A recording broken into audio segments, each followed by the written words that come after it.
సమ్మాన్ నిధి కొత్త ఆశలు రేకెత్తిస్తున్నాయి. 22వ విడత కోసం రైతులు ఎదురు చూస్తుండగా ఫిబ్రవరి 1, 2026న సమర్పించే కేంద్ర బడ్జెట్ పై ఆశలు నెలకొన్నాయి. పెరుగుతున్న ద్రవ్యోల్బణం, వ్యవసాయ ఖర్చుల దృష్ట్యా వార్షిక సహాయం 6,000 పెంచాలని డిమాండ్ ఉంది. ప్రభుత్వం ఇప్పటికే కేటాయింపులను పెంచింది.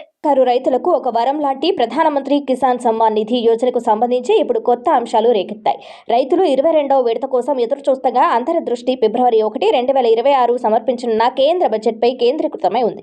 ఈ పథకానికి కేంద్ర ప్రభుత్వం నిధులను పెంచుతున్న తీరు, వ్యవసాయ రంగం దాని ప్రాధాన్యత జాబితాలో అగ్రస్థానంలో ఉందని స్పష్టంగా చూపిస్తుంది.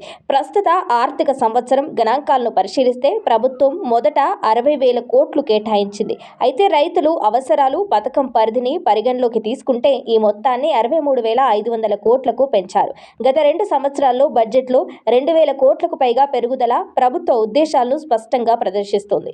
ఇప్పుడు రైతుల మనసులో మొదలవుతున్న అతిపెద్ద ప్రశ్న ఏంటంటే వార్షిక సహాయం 6,000కు పెరుగుతుందా లేదా అనేది. ద్రవ్యోల్బణం, వ్యవసాయ ఖర్చులు పెరుగుతున్న నేపథ్యంలో సమ్మాన్ నిధి మొత్తాన్ని పెంచాలనే డిమాండ్ చాలా కాలంగా ఉంది. ప్రస్తుతం ఈ మొత్తాన్ని 3 విడతలుగా నేరుగా బ్యాంక్ ఖాతాలకు బదిలీ చేస్తున్నారు. ఎరువులు, విత్తనాల కొనుగోలులో తక్షణ ఉపశమనం లభిస్తుంది. మధ్యవర్తులు లేకుండా నిధుల ప్రత్యక్ష బదిలీ ఈ పథకం గొప్ప బలం. రాబోయే బడ్జెట్లో ఈ మొత్తాన్ని పెంచడానికి ప్రభుత్వం చారిత్రాత్మక నిర్ణయం తీసుకోవచ్చని ఇప్పుడు ఆశిస్తున్నారు. ఇది గ్రామీణ ఆర్థిక వ్యవస్థకు కొత్త ఉత్సాహాన్ని ఇస్తుంది. ఫిబ్రవరి 1, 2026న ఆర్థిక మంత్రి నిర్మలా సీతారామన్ బడ్జెట్ను సమర్పించినప్పుడు దేశం మొత్తం వ్యవసాయ మంత్రిత్వ శాఖ ప్రతిపాదనలను గమనిస్తుంది. రాబోయే ఎన్నికలు, రైతుల సంక్షేమాన్ని దృష్టిలో ఉంచుకొని ఈ బడ్జెట్ వ్యవసాయ రంగానికి పెద్ద బహుమతిగా ఇస్తారని అంతా భావిస్తున్నారు. ఈ పథకం ప్రారంభం 2019 నుండి ప్రభుత్వం నిధుల పంపిణీలో పారదర్శకతను కొనసాగించింది.